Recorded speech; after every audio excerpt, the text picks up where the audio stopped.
नमस्कार दोस्तों, आप सभी का हमारे आज के इस बुक रीडिंग के पार्ट में आपका स्वागत है।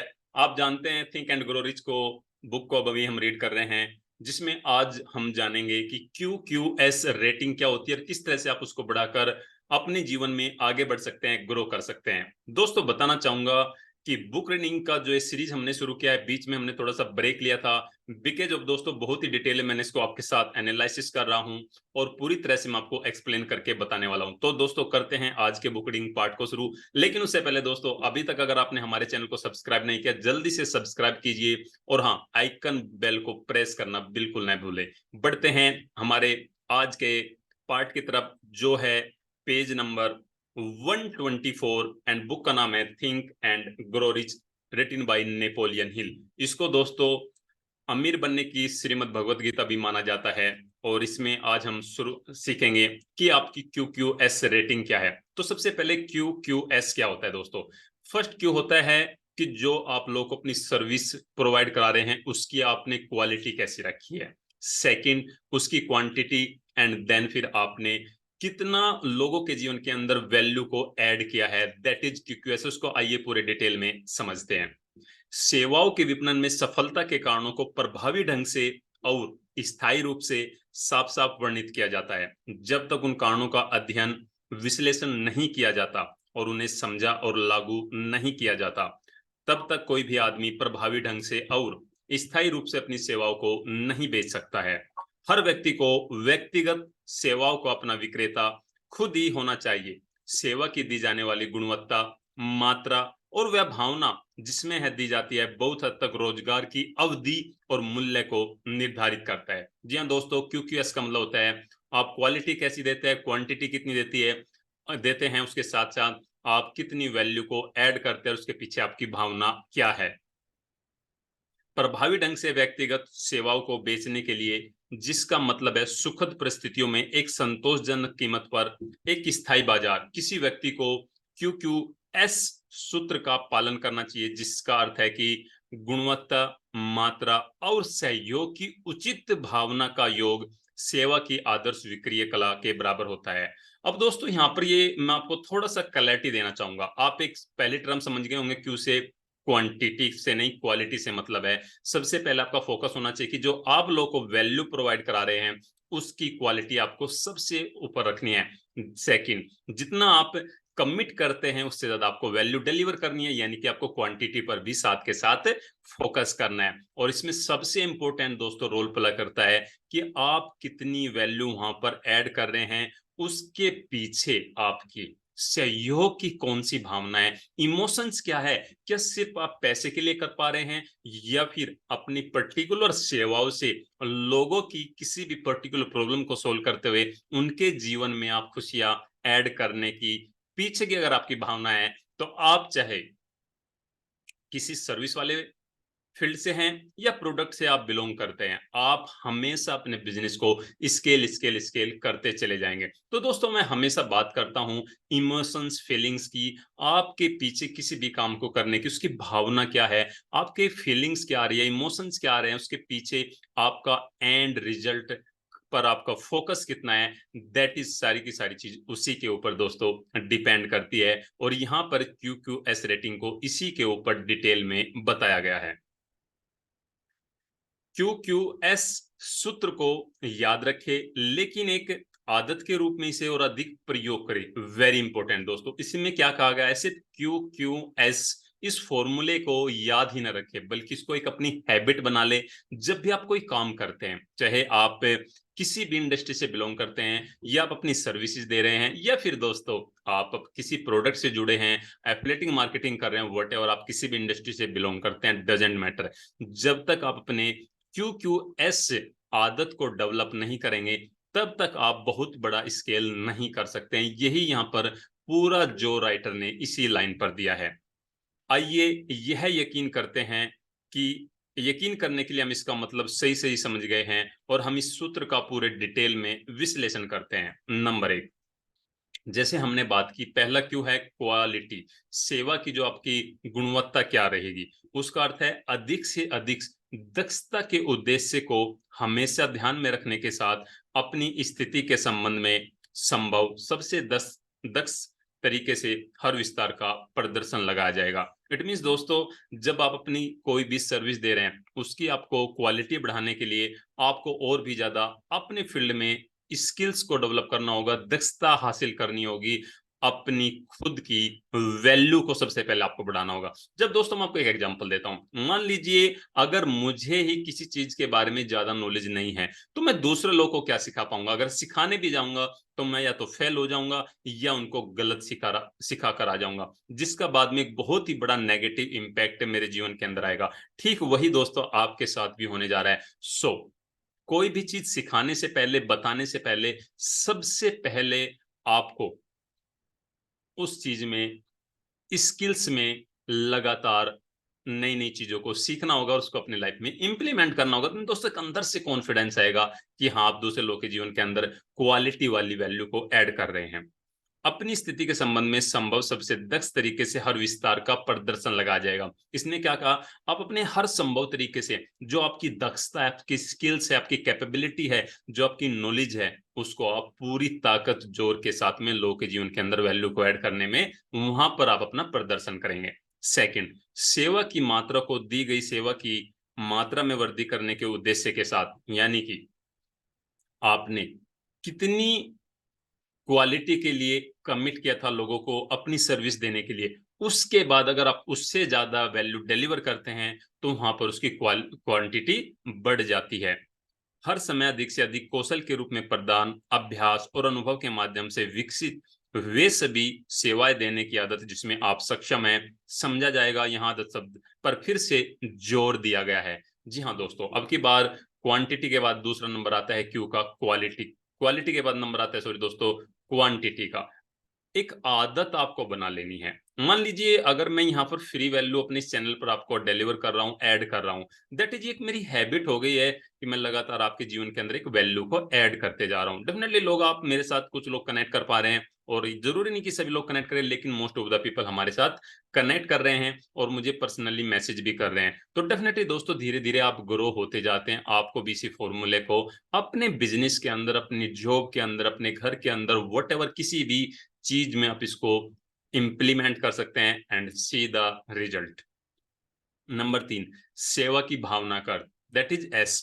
उसके पीछे जो आपकी सेवा की भावना का अर्थ है, सहमति योग्य, सामंजस्यपूर्ण आचरण की आदत लगाया जाएगा, जो सहयोगियों और साथी कर्मचारियों को सहयोग के लिए प्रेरित करेगा। बहुत ही अच्छा दोस्तों, यहाँ पर इसको डिटेल में बताया गया है। यहाँ पर क्या कहा है कि अगर आपकी सेवा की भावना का क्या अर्थ है, इसके पीछे है कि आप अपने आचरण से सामंजस्यपूर्ण, आपके एक दूसरे के साथ में समझ मिलनी चाहिए, आपके थॉट से एक दूसरे के साथ में कनेक्ट होने चाहिए। ऐसा नहीं कि एक व्यक्ति किसी दूसरी दिशा में सोच रहा है, दूसरा व्यक्ति दूसरी दिशा में सोच रहा है, और फिर एक दूसरे के साथ में कनेक्ट होते हैं, जबरदस्ती बैठ जाते हैं। नो, वहां पर वो सहयोग की भावना नहीं होगी, वहां पर सिर्फ फॉर्मेलिटी को ही डेवलप किया जाएगा। तो आपको ऐसा नहीं करना है, यानी कि सामंजस्यपूर्ण आचरण की आदत आपको अपने अंदर लानी होगी। फिर से यहाँ पर आदत पर जोर दिया गया है, जो सहयोगी और साथी कर्मचारियों को सहयोग के लिए प्रेरित करेगा, आपके कलीग के लिए, आपके फ्रेंड्स के लिए, कहीं पर भी आपको भी और उनको भी यह लगातार प्रेरित करने वाला है।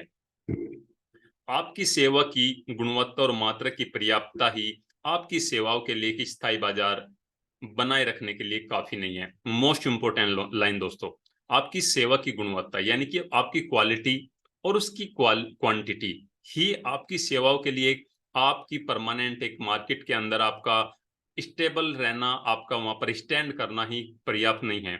आचरण या भावना जिसमें आप सेवा प्रदान करते हैं, वह मूल्य जो आप प्राप्त करते हैं और रोजगार की अवधि, दोनों के संबंध में एक मजबूत निर्धारण कारक है। यानी कि दोस्तों फिर से यहाँ पर जोर दिया गया है कि जो आप वैल्यू डिलीवर कर रहे हैं, जो सर्विस दे रहे हैं, चाहे प्रोडक्ट की है, चाहे आपकी पर्सनल सर्विसेज है, वट एवर जो भी आप लोगों को सर्विसेज दे रहे हैं, उसके पीछे आपकी भावना क्या है। यानी कि क्या सिर्फ आप पैसा कमाने के लिए सर्विस दे रहे हैं, कि अपने प्रोडक्ट को आप सिर्फ पैसे के लिए डिलीवर कर रहे हैं? नो, आपको लोगों के जीवन के अंदर वैल्यू ऐड करने के लिए, उनकी पर्टिकुलर प्रॉब्लम को सोल्व करने के लिए आपकी अगर भावना पॉजिटिव है, तो डेफिनेटली दोस्तों आप बड़ी ही तेजी के साथ में ग्रो करने वाले हैं। एंड्रयू कार्नेगी ने अपने विवरण के उन कारकों के संबंध में इस बिंदु पर दूसरों की तुलना में अधिक जोर दिया है, जो व्यक्तिगत सेवाओं के विपणन में सफलता की ओर लेकर जाता है। उसने बार बार सामंजस्यपूर्ण संचालन की आवश्यकता पर जोर दिया है। सामंजस्यपूर्ण, एक दूसरे के साथ अपनी समझ को, अंडरस्टैंडिंग को बेटर करके एक दूसरे की समझ को समझते हुए उस पर फिर लगातार आगे काम करते जाना है। उसने इस तथ्य पर जोर दिया कि वह किसी भी आदमी को नहीं रखेगा, कोई बात नहीं, उसके काम की मात्रा कितनी ही ज्यादा हो या उसके काम की गुणवत्ता कितनी ही प्रभावशाली क्यों ना हो, जब तक कि वह सद्भाव की भावना से काम न करता हो। श्रीमान कार्नेगी ने लोगों के अनुकूल होने पर जोर दिया। वेरी इंपॉर्टेंट दोस्तों, फिर से बात आई कि आप क्वालिटी क्वांटिटी पर तो फोकस कर लेते हैं, लेकिन उसके पीछे की भावना पर जोर नहीं देते हैं, वहां पर फोकस नहीं करते हैं, जो सबसे बड़ा लैक इंसान अपने जीवन में करता है। यह साबित करने के लिए उसने इस गुणवत्ता को एक उच्च मूल्य पर रखा। उसने बहुत से ऐसे लोगों की जिन्होंने उसके मानकों की पुष्टि की और अमीर बनने की अनुमति दी, जो लोग अनुरूप नहीं थे, उन्हें दूसरों के लिए जगह बनानी पड़ी।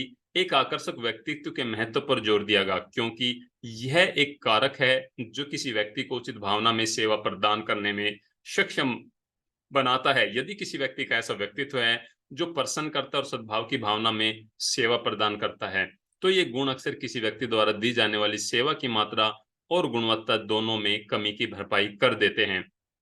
तथापि किसी भी चीज द्वारा सुखद संचालन का सफलतापूर्वक प्रतिस्थापन नहीं किया जा सकता है। वेरी इंपॉर्टेंट दोस्तों, यहाँ पर आपको अमीर बनने के लिए आकर्षक व्यक्तित्व के महत्व पर जोर दिया है, यानी कि लगातार आपको अपने ऊपर भी काम करते जाना है। ऐसा नहीं कि सिर्फ आपको दूसरे लोगों के जीवन में वैल्यू डिलीवर करना है, इट मीन्स आपको भी लगातार सीखते जाना है और अपने पर्सनैलिटी को और भी ज्यादा लगातार ग्रो करना है, डेवलप करते जाना है।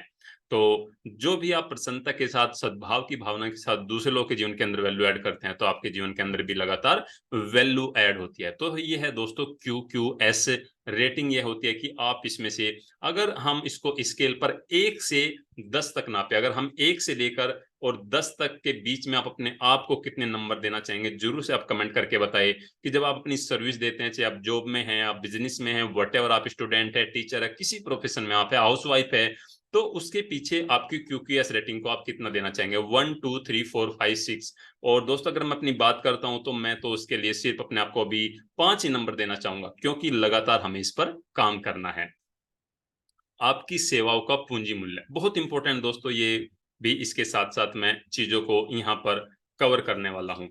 एक व्यक्ति जिसकी पूरी आय व्यक्तिगत सेवाओं की बिक्री से प्राप्त होती है, उस व्यक्ति से कम नहीं है जो वस्तुएं बेचता है। यानी कि एक व्यक्ति जिसकी पूरी आय व्यक्तिगत सेवाओं की बिक्री से प्राप्त होती है, यानी कि वो जब अपनी पर्सनल सर्विसेज किसी को देते हैं, वहां से उसकी अगर इनकम होती है, वहीं से उसकी सारी जरूरत पूरी होती है, उस व्यक्ति से कम नहीं है जो वस्तुएं बेचता है। यानी कि अगर कोई प्रोडक्ट बेच रहा है और मैं सर्विस बेच रहा हूं, तो मेरी भी वैल्यू उस प्रोडक्ट बेचने वाले व्यक्ति से कम नहीं है। और इसमें यह भी जोड़ा जा सकता है कि इस तरह का एक व्यक्ति आचरण के उसी नियम के अधीन है जिसके अधीन वह व्यापारी जो माल बेचता है। यानी कि यह व्यक्ति जो अपनी सर्विस प्रोवाइड करा रहा है, उस व्यक्ति की ही तरह उसको काम करना होगा जो अपने किसी प्रोडक्ट को बेच रहा है। यानी कि देखिए दोस्तों, हम सिर्फ 2 तरह से अपने जीवन के अंदर पैसे को कमा सकते हैं। या तो हम अपनी सर्विसेज को दे सकते हैं, चाहे वो हम जॉब करें, बिजनेस करें, व्हाटएवर, कोई भी काम करें, या फिर हम कोई सी प्रोडक्ट के माध्यम से पैसा कमा सकते हैं। 2 ही तरीके हैं जीवन के अंदर। हाँ, उसके तरीके अलग अलग हो सकते हैं। जैसे कोई बिजनेस करके कर सकता है, कोई लाइफ कोचिंग कर सकता है, कोई किसी कंपनी को प्रोडक्ट बना सकता है, कोई एफिलिएटिंग मार्केटिंग कर सकता है। That is different part, but दोनों ही परिस्थितियों में उनको समान रूप से काम करना होगा। इस बात पर जोर दिया गया है क्योंकि अधिकतर लोग जो व्यक्तिगत सेवाओं की बिक्री से निर्वाह करते हैं, वे खुद को आचरण के नियमों और उन लोगों से जुड़ी जिम्मेदारियों से मुक्त समझने की गलती करते हैं जो वस्तु को बेचने में लगे हुए हैं। वेरी इंपॉर्टेंट दोस्तों लाइन यहाँ पर कही गई है कि जो व्यक्ति अपनी पर्सनल सर्विस दूसरे लोग को प्रोवाइड कराते हैं, वो क्या सोचते हैं कि जो लोग प्रोडक्ट बेचते हैं उनको ज्यादा मेहनत करनी होती है, उनके लिए नियम कानून ज्यादा रहते हैं, उनके लिए ज्यादा सिस्टम को फॉलो करना रहता है। नहीं दोस्त, ऐसा नहीं है। अगर हम अपनी पर्सनल सर्विसेज अवेलेबल किसी को करा रहे हैं, तो हमें भी उसी तरह काम करना होगा जैसे एक प्रोडक्ट बेचने वाला व्यक्ति काम को करता है। विपणन सेवाओं के नए तरीके से ने व्यवहारिक रूप से नियोक्ता और कर्मचारी दोनों की भागीदारी गठबंधनों के लिए मजबूर कर दिया है, जिसके माध्यम से दोनों तीसरे पक्ष जनता जिसकी वे सेवा करते हैं के अधिकारों को ध्यान में रखते हैं। Very most important, employ and employer के बीच में पहले एक मालिक और नौकर का संबंध होता है, लेकिन अब मालिक नौकर के संबंध से ऊपर उठकर एक पार्टनरशिप भागीदार के रूप में काम करते हैं। और तीसरा पक्ष जहां से उनको इनकम होती है, जनता की, वो हमेशा सेवा के लिए तत्पर रहते हैं। तिकड़मी व्यक्ति के दिन बीत गए हैं, उसकी जगह बिना अपेक्षा मदद देने वाले ने ले ली है, उस दबाव वाले तरीकों ने ढक्कन उड़ा दिया है। वेरी गुड, बहुत ही अच्छी दोस्तों यहाँ पे एग्जांपल दिया है। तिकड़म मतलब किसी ने इफ बट करके, है ना, किसी ने किसी तरीके से, बोलते हैं ना कि शाम दाम दंड भेद तरीके से किसी ने भी कैसे भी पैसा कमा लिया, अब वो दिन चले गए हैं। आपको उसकी जगह ज्यादा अपेक्षा किए बिना मदद की भावना रखते हुए ज्यादा आपको काम करना है। उस दवा वाले तरीकों ने इनके ढक्कनों को उड़ा दिया, यानी कि इस तरह की सोच को लोगों की अब दूर कर दिया। अगर नहीं किया, वो हमेशा लॉस में ही रहने वाला है। भविष्य में ढक्कन लगाने की जरूरत नहीं होगी, क्योंकि व्यापार उन तरीकों से चलाए जाएंगे जिनमें दबाव की कोई जरूरत ही नहीं होगी। बहुत इंपॉर्टेंट दोस्तों, आने वाले समय जो बिजनेस चलने वाले हैं, और स्पेशली पैंडेमिक के बाद में, तो इसका पूरा ही स्वरूप बदल गया है कि अगर आप भी अपने बिजनेस को स्केल करना चाहते हैं, तो आपको भी मालिक और नौकर की भावना से उठकर पार्टनरशिप के, या फिर मैं कहूंगा कि एक दूसरे के साथ मिलजुल कर काम करने की भावना पर ही ज्यादा जोर देना होगा। आपके दिमाग का वास्तविक पूंजी पूंजी मूल्य आपके द्वारा उत्पादित अपनी सेवाओं के विपणन के द्वारा की जाने वाली आय की राशि द्वारा निर्धारित किया जा सकता है। आपकी सेवाओं के पूंजी मूल्य का एक उचित अनुमान आपकी वार्षिक आय को 16 और 2/3 से गुणा करके निकाला जा सकता है। जैसे कि यह अनुमान लगाना उचित है कि आपकी वार्षिक आय आपके पूंजी मूल्य के 6% का प्रतिनिधित्व करती है, और धन पर 6% किराया मिलता है।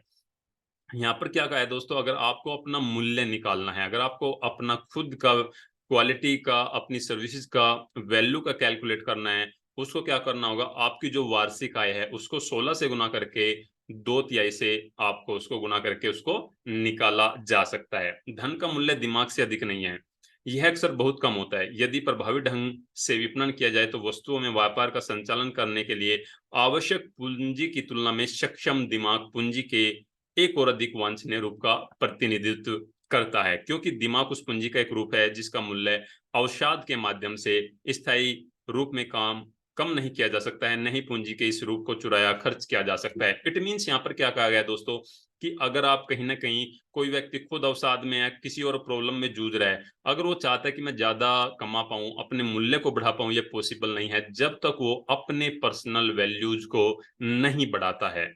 व्यापार के संचालन के लिए आवश्यक पैसे को जब तक कुशल दिमाग के साथ न मिलाया जाए, यह उतना ही बेकार है जितना रेत का ढेर।